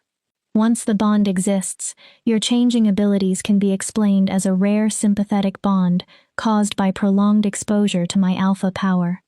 Will anyone believe that? They may prefer believing it to admitting the council failed to detect a speaker. He gripped my shoulders. But I need your answer now. Silver eyes searched mine. Once this happens, neither of us can undo it. 6 weeks. 6 weeks since my family had handed me over. 6 weeks since I believed my existence had no value. I thought of Darius's beast. My power. The strange certainty that for the first time, a choice truly belonged to me. Yes. The word came clearly. I'm ready. His expression transformed. Then tonight. He rested his forehead against mine. We become something that hasn't existed for 5 centuries. Partners? More. Equals? Yes. Chosen family. His breath warmed my skin. 2 halves of something impossible. And somewhere inside me, something settled. Not because I knew the future. Not because I understood what the bond would become. But because, for the first time in 18 years, I was choosing where I belonged. Chapter 6. The Binding. The ritual circle sat on the highest point of the citadel. Darius led me through a concealed staircase behind a panel in his chambers. We climbed silently. He had changed into loose trousers and nothing else. I still wore my black council dress. For reasons I couldn't explain, that felt right. The staircase opened onto a mountain platform exposed to the sky. Snow covered the edges. Wind tore across the stone. At the center lay 3 enormous overlapping circles, the same symbol as my locket. This is original, Darius said, 5 centuries old. The council didn't destroy it? They tried. His gaze moved across the carvings. The magic runs too deeply into the mountain. The full moon hung directly overhead. Something inside me pulled toward it. What do we do? First, understand what you're choosing. Darius faced me. Once it starts, the ritual strips away everything we use to hide. Memory, fear, secrets. He extended his hands. There will be nowhere to retreat. I thought of the council, my parents, grandmother, the beast that had pressed its head to my heart simply because I had seen it. I'm still certain. Darius entered the intersection of the 3 circles. I followed. Power hummed through the stone. Give me your hands. I placed mine in his. The ritual uses blood, breath, and vows. He produced a ceremonial silver blade. We cut our palms, join blood, match our breathing, then speak. Speak what? Our true names. I don't know mine. You will. He cut his palm. Blood appeared. Then he passed me the blade. I cut mine. Sharp pain. Immediate heat. He pressed our wounded palms together. The world exploded in silver light. Power surged through me. I gasped. Breathe. I followed Darius's rhythm. In, out, again. Our pulses began to match. Then his consciousness touched mine. Suddenly I was 6 years old. Except I wasn't. Darius was. I watched his first transformation through his eyes. His bones becoming too large. His mother screaming. His father ordering restraints. a frightened child locked inside a cell while adults discussed whether he should be killed. I felt years of pain, every transformation, every injury, every time the beast became stronger, the day he inherited the High Alpha title after his father's suicide, the letter his father left behind. Better to die human than live as a monster. Fight it every day. Or end yourself before you become a danger. I felt the loneliness afterward. Darius driving everyone away, building perfect control, becoming untouchable because closeness was too dangerous. Then, 6 weeks ago, a wolfless girl touched him, and the beast obeyed. Darius, don't speak yet. His voice existed everywhere. You haven't seen all of it. More memories. Forbidden archives. Hidden historians. Years searching for speakers. Money spent tracking vanished bloodlines. Rumors of one impossible alpha daughter who could not transform. Thornwood being sent to retrieve me. Not because Darius wanted a servant, because he was desperate. I pushed one thought through the connection. I see you. His grip tightened. You're not a monster. You're someone who fought alone too long. Then the bond opened my memories to him. I couldn't hide anything. My childhood. Watching other children shift. The dread building with every full moon. My father's disappointment. My mother's embarrassment. Vera's early transformation. The 3-day celebration. Me smiling while jealousy and shame tore through me. My 18th birthday. Standing beneath the moon in front of 200 wolves. Nothing happening. People leaving. The terrible silence afterward. Months of making myself smaller. Speaking less. Wanting nothing. Then the morning my father told me the council wanted me. And the horrible relief buried beneath my fear. At least I had finally discovered my value. Someone wanted me. Even as property. Pain ripped through Darius. Kiara, now you know. Tears covered my face. Now you understand why I said yes. You were the first person who looked at me and saw possibility. The circle brightened. Threads of power wrapped between us. His true name entered my consciousness. Darius of the between spaces. Neither fully man nor beast, living in the place others feared. And mine came with equal certainty. Kiara who speaks to beasts. Bridge. Bond. Voice. We spoke together. I bind myself to Darius of the between spaces, to become his anchor when the beast rises, his voice when words fail, and his witness through darkness and light. His answer followed. I bind myself to Kiara who speaks to beasts, to become her shield when the world turns cruel, her strength when she falters, and her home when she has nowhere else to belong. The vows moved through our blood, through the mountain, through something much older than either of us. Then the bond locked into place. We both fell. For one terrible instant, I felt myself being broken apart and rebuilt. Then silence. We knelt facing each other. Our hands remained joined. The cuts had stopped bleeding. The wind was gone. Everything felt different. I could feel a second heartbeat. His. His consciousness hovered beside mine. Kiara. My name sounded different from him now. Sacred. I can feel your beast, I whispered. Darius went still. It isn't separate anymore. He closed his eyes. The pressure. What? It's gone. Wonder entered his voice. The beast is still there, but it isn't fighting, because we stopped treating it like an enemy. Darius looked at me. Then his eyes widened. Kiara. What? Your eyes. I lifted the locket and looked into its polished surface. Silver threads had appeared through my brown irises. I gasped. The binding affected your wolf, Darius said. Can I shift? Not yet. He stared with open wonder. But she's awake enough to answer. My heart hammered. You're becoming both. Speaker and shifter? Yes.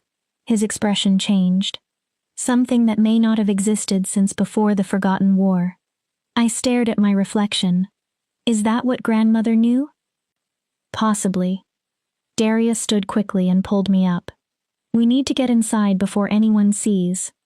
Well, a familiar voice came from the stairs. This is interesting. We turned.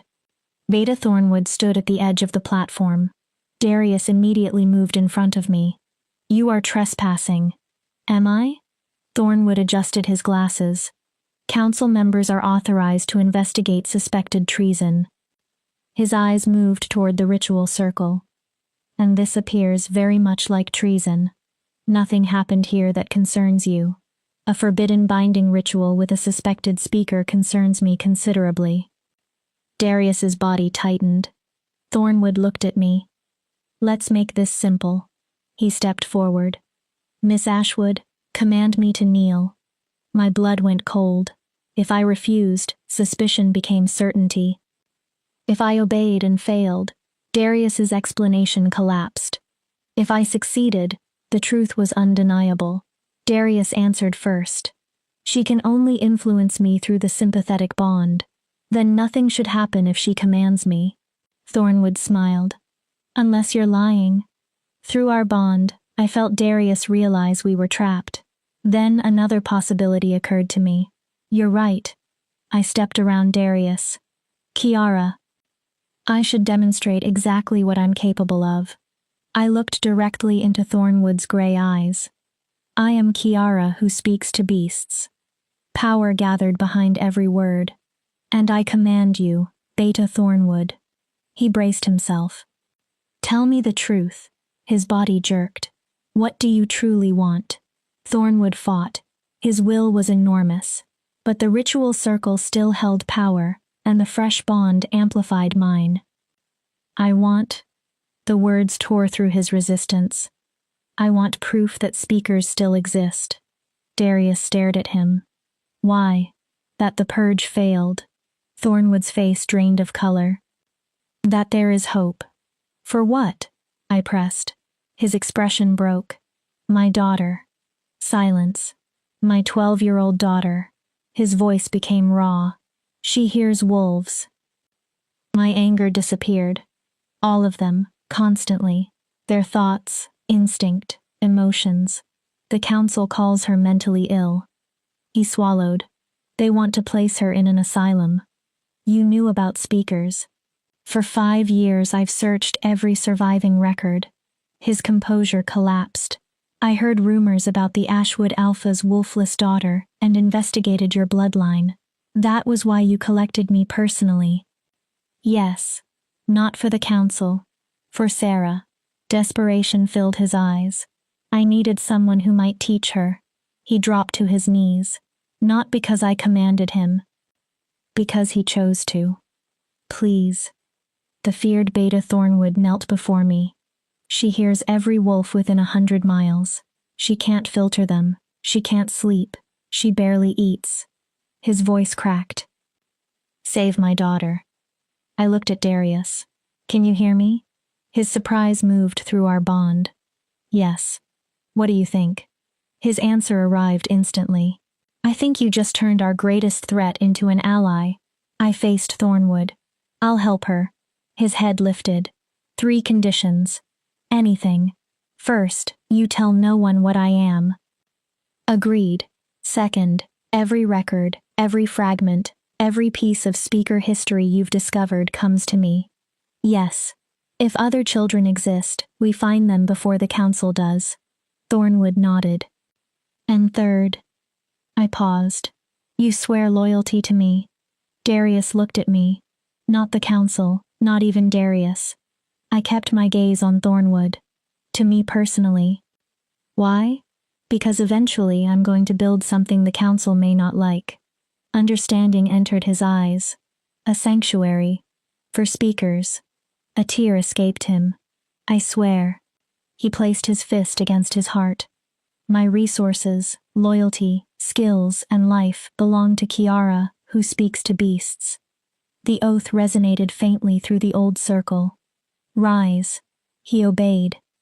We need speed, Darius said. The council is already suspicious.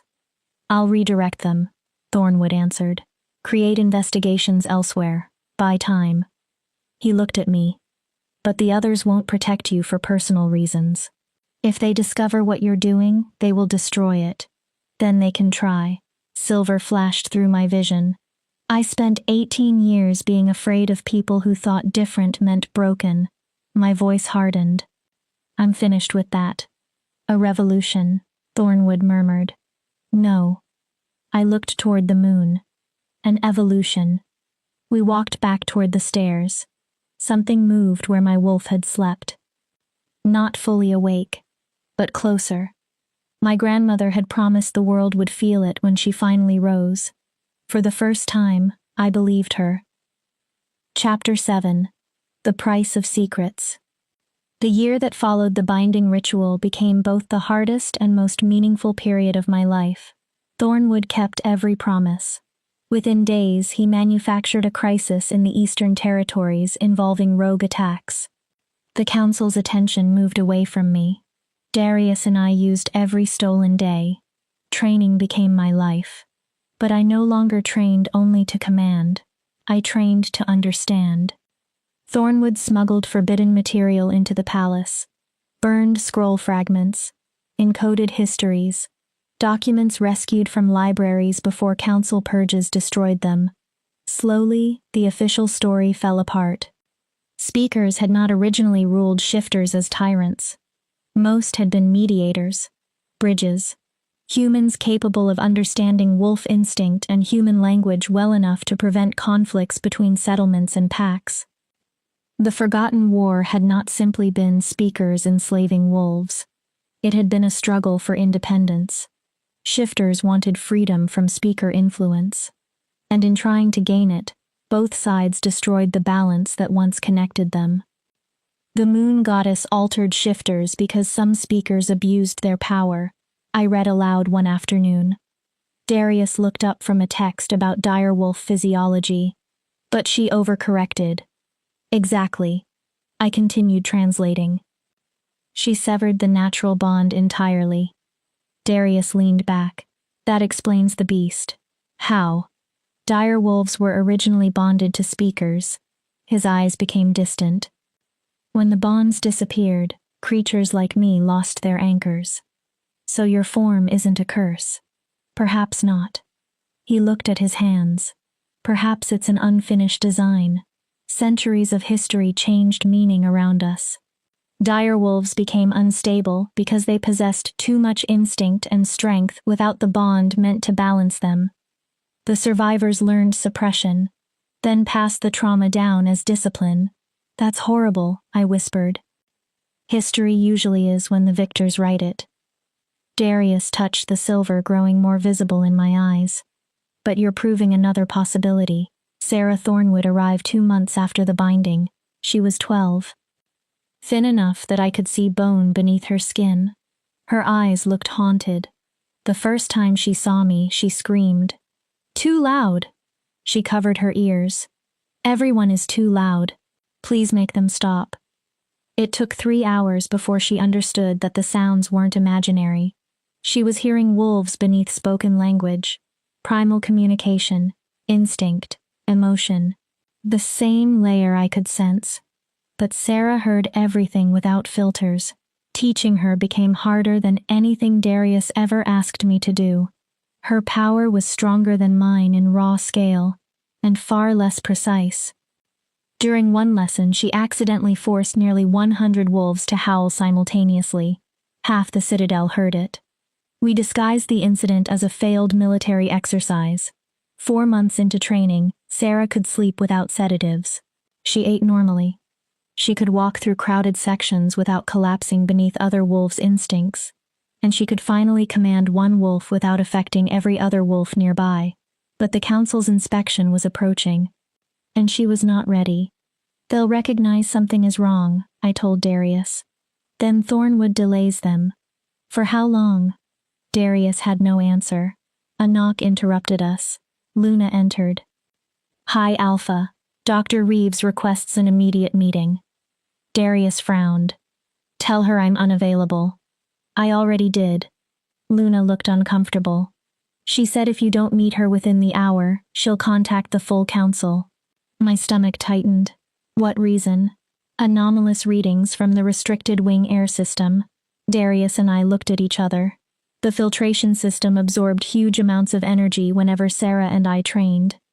If Reeves had identified that, we meet her, I said. Darius shook his head. She already suspects too much. Then we give her part of the truth. What part? My dormant genes reacting to our bond. Make it medically fascinating. She won't believe it. Then we discover what she wants. I looked at him. Everyone has something they protect. Pride entered his expression. You've become a politician. A survivor. Dr. Reeves waited in the same sterile office where she first examined me. Hi, Alpha, Miss Ashwood. She gestured toward 2 chairs. Neither of us sat. Her eyes narrowed. You called this urgent, Darius said. It is. She activated a holographic display. I routinely monitor biological and environmental markers throughout the Citadel. Waves of light appeared. Most glowed gold and amber. Scattered among them were silver pulses. Mine. These readings began after Miss Ashwood arrived. Reeves looked directly at me. They peak during your evening training. What is your theory? Darius asked. I believe Kiara Ashwood isn't truly wolfless. Silence. I believe prolonged exposure to your unusual direwolf frequency activated something dormant in her genetics. Reeves's black eyes sharpened. And I believe the resulting abilities closely resemble historical descriptions of speaker influence. She knew. Maybe not everything, but enough. Evidence? I asked. Energy patterns, your original blood work, staff observations. She switched screens. And Beta Thornwood's recent access to forbidden pre-purge records concerning speaker bloodlines. Darius's voice became cold. Private research. For 5 consecutive months? Reeves stood. I'm a doctor, not a fool. She approached us. You're hiding something important, and I want to know what. So you can report me? I asked. So the council can execute me? So I can help you, you stupid girl. Both Darius and I recoiled. Reeves inhaled slowly. Her composure returned, but emotion remained beneath it. Do you know how many discoveries I've watched this council destroy because the knowledge frightened them? She crossed to a locked cabinet. Research burned. Subjects killed. Entire fields abandoned. The cabinet opened. Forbidden files filled it. I've collected suppressed research for 20 years. She removed one folder and dropped it on the desk. My daughter. A girl's photograph stared up at me. She had Reeves's eyes. Softer. She developed an ability to sense wolves' emotions. Reeves's voice tightened. The council classified her as a genetic aberration. I looked at the final notation. Eliminated. Threat level moderate. How old? 16. My throat closed. I'm sorry. I don't need sympathy. She looked at me. I need proof that children like her were not mistakes. Her hunger suddenly made sense. If you're an active speaker, then the purge failed. Reeves stepped closer. And that means others may exist. What do you want? To study you. Darius stiffened. On controlled terms, Reeves said quickly. To understand the genetics, create identification methods, training protocols. Her eyes met mine. So the next child born different doesn't die because ignorant people fear what they don't understand. And you remain silent. Yes. I looked at Darius through our bond. We don't have a choice, he answered. Neither do I. I turned toward Reeves. No invasive procedure without my permission. Agreed. No information leaves our circle. Agreed. You answer to me regarding speaker research. She smiled faintly. Gladly. Then there's something else. I told her about Sarah. Reeves became completely still. Thornwood has a speaker daughter? She has an inspection in 3 weeks. And the council believes she is mentally unstable. Yes. Reeves was already thinking. We create another diagnosis. What? A temporary neurological disorder triggered by early puberty. Treatable. Recovering. She began building records immediately. Can you make it convincing? Reeves looked offended. I've hidden illegal research from the council for 2 decades. She continued working. I can manufacture a medical history. Darius moved closer. If you betray Kiara, you'll kill me. Reeves didn't look up. Yes, I understand. She finally met my gaze. You're creating something, aren't you? Eventually. A network. A sanctuary.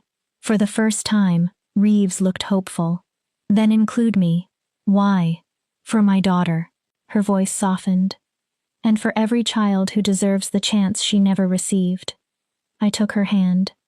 Our conspiracy now included Darius, Thornwood, Reeves, Sarah, and me. Against a system powerful enough to destroy all of us. 3 weeks disappeared in preparation. Reeves examined Sarah. Thornwood coached her. The false records were detailed enough to survive scrutiny. Sarah hated pretending. I'm not sick anymore. I know, Thornwood told her gently. Kiara helped me. I know. Then why do I have to act broken? Because the council cannot know why you're better. Sarah looked toward me. I felt her frustration through the weaker connection that had developed during training. Not remotely as deep as my bond with Darius, but real. The night before the inspection, I couldn't sleep. Darius found me standing at our window. Our rooms had gradually become one. After the binding, keeping separate chambers began feeling unnatural. You're spiraling. He wrapped his arms around me from behind. I can feel it. If tomorrow fails, then we fight. If they discover Sarah, they won't. You don't know that. No. He turned me toward him. But I know you. His expression softened. You're catastrophically brave. I stared. That isn't a compliment. It is from me. His thumb touched my cheek. You see danger and walk toward it because surrender feels worse. I rested against him. When this inspection is over, I want to make the sanctuary real. We will. Find more children. Yes. Teach them before they're destroyed. Yes. His arms tightened. But first, survive tomorrow. Together? Always. I kissed him. It was not the first moment of intimacy between us. But it was the first time we stopped pretending the connection was only magic and necessity. His beast rose beneath the surface. Not violent, protective. Possessive. And beneath it, Darius's human tenderness. Tomorrow, I whispered. After we survive, we talk about this properly. A date. I smiled. We remained together until dawn. Then judgment arrived. All 5 council members attended Sarah's inspection. Darius took his official seat. Sarah sat beside Thornwood. Small, gray dress, eyes down. I watched from the gallery under the public excuse that I served as the High Alpha's assistant. Morgana opened the proceedings. Beta Thornwood, we are here to determine whether your daughter may safely return to normal society or requires permanent institutionalization. She turned. Dr. Reeves. Reeves presented her fabricated diagnosis. Auditory hallucinations, paranoia, violent episodes, medication, therapy. Gradual improvement. Graphs appeared. Dates. Clinical reports. The deception was brilliant precisely because it was boring. What is her current state? Kron asked. Stable. Hallucinations? Reduced by approximately 80%. Violence? None recently. Can she shift? Cyrus asked. Thornwood answered. Her first shift occurred last month. Another lie. Sarah still couldn't transform. Like mine, her shifter bloodline remained suppressed. We had arranged a substitute demonstration in advance in case documentation was requested. The council had no reason yet to verify more aggressively. I want to question her, Morgana said. Sarah's fear spiked. Child, do you still hear voices? Sarah shook her head. Look at me. Slowly, she raised her face. The subtle silver in her eyes could be seen if someone knew what it meant. Morgana didn't. What do you hear in this room? People speaking, ma'am. Anything else? No. No whispers. No. No commands. Sarah hesitated. Panic shot through our connection. Darius spoke before she broke. She feels afraid. Everyone looked toward him. Any 12-year-old questioned by 5 powerful shifters would. Morgana's expression softened. Fair. She returned her attention to Sarah. Do you feel safe with your father? Yes, ma'am. And if these symptoms return? I tell him. Good. Morgana looked at Reeves. I accept the medical recommendation. One after another, the council members agreed. Relief nearly weakened my knees. Sarah was free. Thornwood guided her toward the doorway. Then she stumbled. One moment. One loss of balance. One break in control. A pulse of speaker power escaped her. Protect. Every wolf in the chamber felt it. 3 immediately moved toward Sarah before stopping themselves. Silence.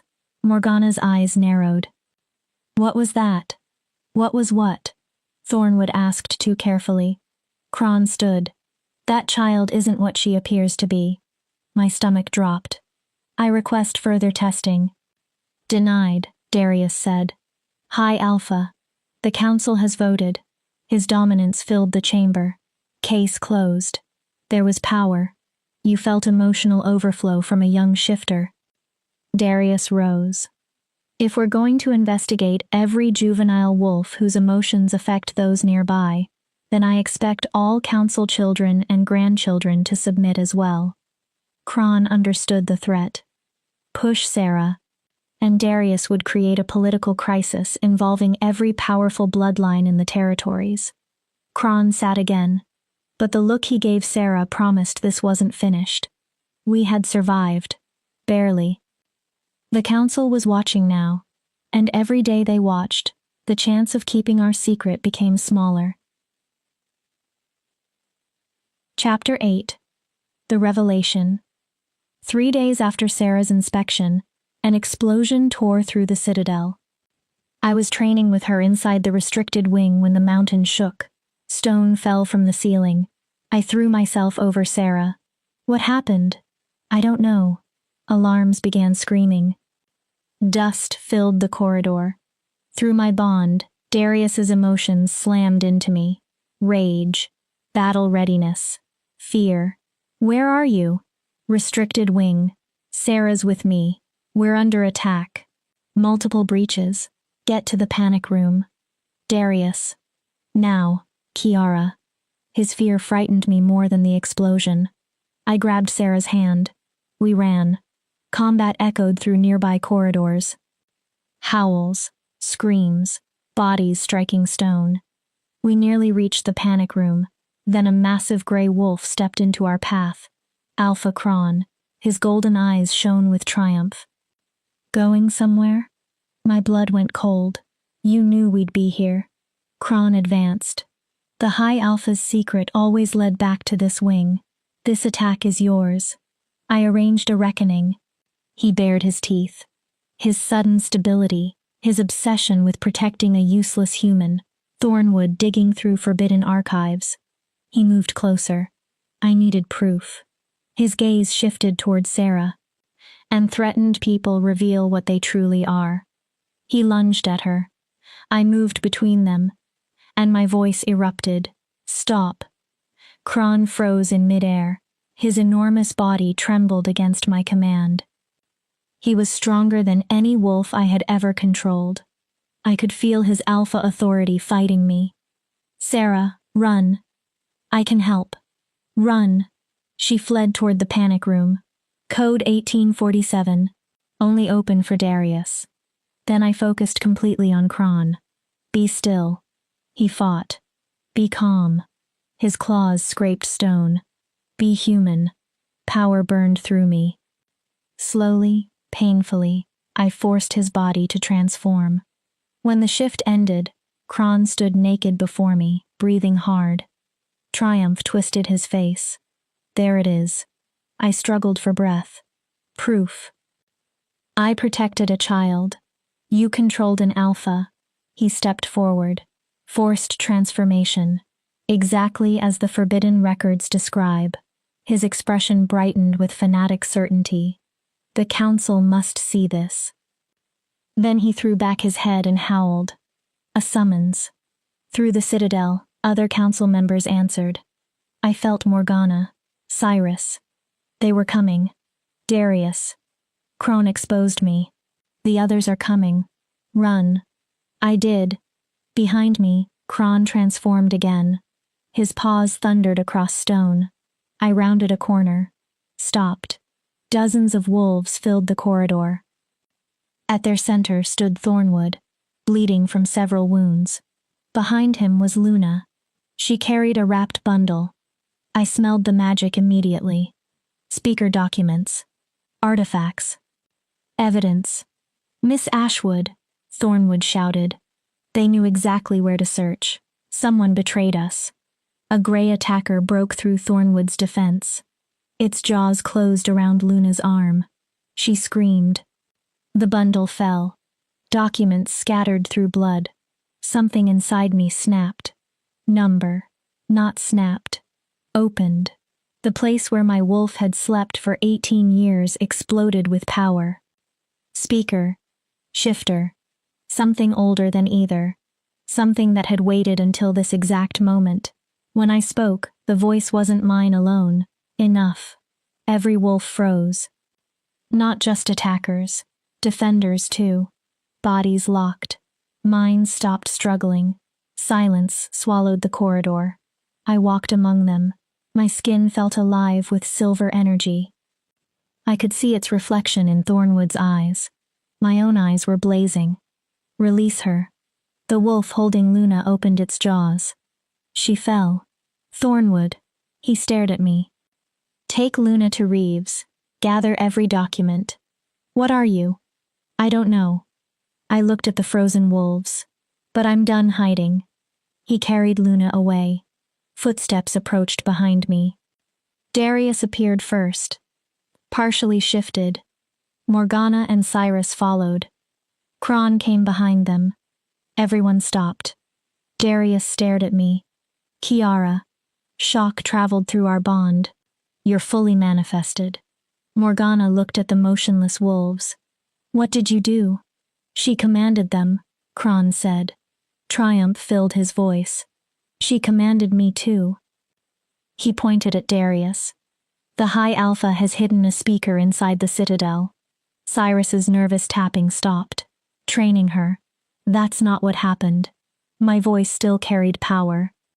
All 3 council members flinched. Kron arranged the attack. Lies. You knew exactly where I would be. Prove it. I looked directly at him. I don't need evidence. Power rose through my locket, through my bond, through everything I had become. Alpha Kron. His face changed. I command you to tell them the truth. He fought with everything inside him. For several seconds, nothing happened. Then my command broke through. I hired mercenaries. Morgana slowly turned toward him. I gave them Citadel security codes. His face twisted with rage. I directed them toward the restricted wing and Thornwood's quarters. Why? Morgana demanded. To expose the speaker. The confession tore free. To prove the High Alpha was sheltering forbidden bloodlines. Morgana's expression became ice. You compromised the entire Citadel for political proof? For the safety of our kind. Kron finally broke free of my command. Speakers enslaved wolves. They stole free will. She should have been killed the moment Darius learned what she was. I chose not to murder an 18-year-old girl because of her genetics, Darius said. His voice was deadly calm. Yes, Kiara is a speaker. The words echoed through the corridor. And I chose to train her. Treason. No. He stepped beside me. Evolution. Darius looked at every council member. For 5 centuries, our answer to difference has been execution. His jaw tightened. What has that created except fear? Cyrus stared at me. Beautiful argument. It doesn't alter council law. Then change the law. My voice rang through the corridor. Morgana's eyes narrowed. You think one speaker can threaten the council of 5? I'm not alone. Another voice came from behind us. She's right. Thornwood returned. Bleeding. Unbowed. I stand with her. Dr. Reeves emerged from another corridor, supporting Luna. So do I. Cyrus stared at them. You've all lost your minds. No. I stepped forward. We're building something better. The mountain exploded again. The floor cracked. Fire glowed beneath us. Darius looked down. The support columns. Kron's face changed. My mercenaries weren't supposed to do that. Morgana stared at him. What? They were only supposed to breach security and expose her. Another explosion. Closer. Cyrus looked toward the ceiling. Someone changed the mission. Someone wants the citadel destroyed, Morgana finished. The mountain groaned. We need evacuation. 3,000 residents, Reeves said. One primary route. Dust rained down. We may have 10 minutes. Everyone looked at me. I stared back. What? Darius's voice entered my mind. You stopped every wolf in this corridor. My stomach tightened. Can you reach farther? How far? The entire citadel. I stared at him. I've never controlled that many. Try. The mountain cracked again. Because if you can't, hundreds die. I reached into the place where Speaker and Wolf finally met. Then I pushed outward. My consciousness expanded. Corridor. Wing. Palace. Barracks. Medical level. Training grounds. Thousands of wolves appeared in my awareness. 3,000 minds. Fear slammed through me. Panic. Confusion. Instinct. Too much. I started losing myself. I can't. Darius's presence surged through our bond. You're not alone. His strength anchored mine. Then another support appeared. Thornwood. The oath he swore gave structure to the chaos. Reeves's calm mind became another point of stability. Then something smaller. Sarah. I'm here too. Her emerging speaker power joined mine. Together, we reached them all. I opened my mouth. Be calm. The words moved through the entire citadel. Listen. 3,000 wolves stopped panicking. Trust. I felt every mind turn toward me. When I tell you to move, you will move quickly and safely. My vision blurred. You will help the weak. Pressure built behind my eyes. You will protect the young. Blood warmed beneath my nose. No one will be left behind. The mountain shuddered. You are pack. Thousands heard me. You are family. Thousands obeyed. You are survivors. I drew one final breath. Move. The citadel became one living body. Strong wolves carried injured ones. Fast wolves slowed for elders. Guards stopped fighting for position and started directing civilians. No stampedes. No abandoned children. No rank. Only survival. I held them. Every mind. Every corridor. Every movement. Pain split through my skull. My knees struck the floor. Still I held them. Until Darius finally reached me through the bond. Everyone's out. I couldn't release them. Kiara. Everyone is safe. Let go. I released the command. Darkness swallowed me. I woke beneath sunlight. Pine filled the air. Not the citadel. A tent. Beyond its open entrance, hundreds of temporary shelters covered a mountain meadow. Luna's voice came from beside me. She's awake. Then Darius was there. He dropped beside my bed. He looked exhausted. But relief flooded our bond. Welcome back. How long?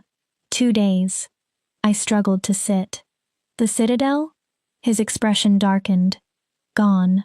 My chest tightened. The support structures collapsed. Most of the mountain complex came down. People? All 3,000 escaped. He took my hand. Because of you. I closed my eyes.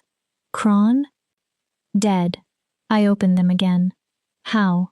His mercenaries killed him when he tried to stop them after realizing their mission had changed. Who paid them to destroy everything? We don't know yet. Darius's expression hardened. But we will. He helped me sit higher. Something else happened. What? The council changed. I waited. Morgana and Cyrus saw what you did. They saw Kron's betrayal. His silver eyes met mine. They're willing to negotiate. About speakers? Yes. My breath caught. Protection instead of extermination. And what do they want? You. I almost laughed. Of course. To help rebuild. He squeezed my fingers. Not only the citadel, the system. Outside, wolves of every rank worked side by side. Alphas carried supplies. Omegas treated injuries. Children helped prepare food. The old hierarchy still existed, but disaster had softened the lines. This is going to be complicated. Catastrophically, he smiled. But possible. Sarah appeared inside the tent. You're awake. Behind her came Thornwood, then Reeves, Luna. More people followed. Wolves I had commanded during the evacuation. People whose lives remained because I had forced 3,000 terrified minds to become one. Thank you, someone whispered. Another repeated it. Then another. For 18 years, I had been the broken girl. The shame. The person everyone wanted hidden. Now they were looking at me as something else. A protector. A bridge. A possibility. What happens now? I asked quietly. Darius looked at me. Through the bond, his answer came before his voice. We build something better. I took his hand. Together. Always. I looked at speakers and shifters gathering outside. Omega and Alpha. People waiting to discover what our world could become next. For once, I knew the answer. We changed everything. Epilogue. 6 months later, our new settlement had a name. Haven. It wasn't beautiful in the way the Citadel had been. No black towers. No marble palace. No impossible bridges between mountain spires. But Haven belonged to all of us. Speakers trained beside young wolves. One group learned how to control command. The other learned how to resist instinct without rejecting it. Dr. Reeves established a medical center devoted to understanding the genetic links between our bloodlines. Thornwood created archives filled with rescued history. At the center of the settlement stood a simple stone platform. 3 overlapping circles had been carved into it, once forbidden, now openly displayed. I stood there as the sun began lowering behind the mountains. Darius joined me. His hand found mine automatically. Our bond no longer felt like something created from desperation. It had become partnership. Trust. Love, perhaps, although neither of us always needed the word. The council approved expansion, he said. How many? 17 potential speakers have been identified. I turned. 17? Children and young adults diagnosed with instability, hallucinations, or unexplained behavior. Like Sarah. Like you. His thumb moved across my hand. Thornwood now has sympathetic betas in 4 territories. They're redirecting cases before anyone reaches the council's institutions. 17 lives. 17 people who might never need to believe they were broken. I looked toward the symbol beneath our feet. Grandmother would have understood this. Darius smiled. She'd be proud. Of Haven? Of you. I leaned against him. Behind us, a howl rose from the training grounds. Sarah. 13 now. Her control had grown enormously. She was already helping newer students. Soon she would teach without me. Build something that continued after both of us. Darius became still. What? Your wolf. My pulse jumped. What about her? Closer. He touched my chest lightly. I feel her, whenever you use speaker power now. He was right. My dormant shifter bloodline no longer felt distant. Something lived there, awake, growing. One day I would transform, not because tradition demanded it at 18, not because my father needed proof of my worth. When I was ready, when both halves of me chose it. What do you think I'll become? Darius looked toward the mountains. A wolf? Maybe. A dire wolf? Possibly. Something else? He smiled. Something magnificent. You sound very certain. I am. Why? Because no one has walked your path before. The sun touched the horizon. Gold and fire spread across the sky. Lights began appearing throughout Haven. The cooking fires, lanterns, homes, community.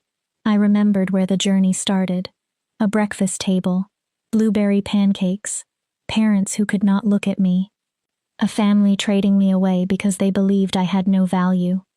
I had gone from powerless to powerful, from broken to whole, from unwanted to surrounded by people I chose. Thank you, I told Darius. For what? For seeing possibility before I could. His hand tightened around mine. Thank you for teaching me that the thing I called a monster didn't need to be destroyed. We stood together as darkness settled across Haven. Speaker and Direwolf, two beings who had spent most of their lives believing the parts that made them different were defects. Now those differences had become the foundation of something new. Beyond the mountains, more speakers remained undiscovered. More wolves still feared what they didn't understand. More people would need a place where being different didn't mean being disposable. There would be more battles, more secrets, more stories. But tonight Haven was quiet. For the first time there was no need to run, no need to hide. Only purpose, only peace. And the certainty that after 18 years of searching, I had finally found what I had wanted from the beginning: belonging.